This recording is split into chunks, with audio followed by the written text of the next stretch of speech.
this episode building up what's to come. Fucking hell, like Magi episode freaking 11. This one really got me hyped for what to come. So it starts off with Morgiana arriving at Katarag, and it's not exactly what she expected. If there was like she arrives at, it's like a savannah, like sort of wastelandish. Like if you go to like sort of like the African plains, it sort of looks like that. You see like freaking buffalo and everything there.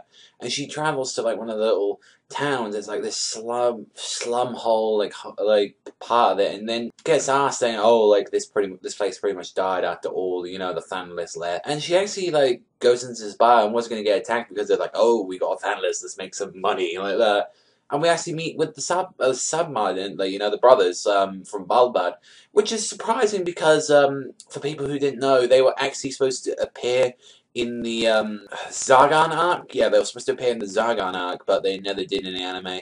So I'm fine with that. Like I guess like since they were kind of like important-ish to it, although like it didn't seem like it affected too much of the story. I mean, it's just most of the episode was with Morgiana, which I'm fine with. So they take her to the village and they're traveling as like an excavation team for Sinbad. And they tell her about like the old wise man says like, oh, you have to travel to like the Dark Rift, as like there might be Thanasis there, but none of them have ever come back. And she finally goes there to the next day. She just literally jumps down it. It's like it's an eternal like hit for everyone's been telling about, and she just jumps it. And they're using a household vessel like Batman, just swinging off the freaking walls. Like I was saying, that's Morgiana for you. She's pretty fucking badass. Although it's like it's getting to that point where she's been climbing so long, she has to take breaks drinking, and she's like wondering, am I even falling anymore? Am I even like rising? It's like, is this just a pit of hell? And she's there getting scared, and then just as soon as her chains finally wear off, she actually just like falls back, and she actually lands on the ground, and she just calms herself down. So now she's just an internal pitch black like void, since the sun can't even reach there. It's that freaking big, like. And then she finally keeps running, and then after a while, she finds a house in this middle of this black abyss, and I was like, everyone's like probably thinking, what the fuck?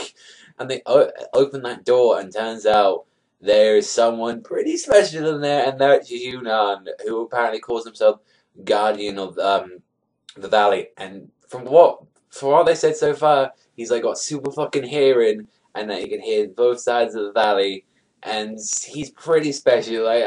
I mean, since they haven't said it yet, but just wait for some more fucking shit to come with you now. He's a freaking beast.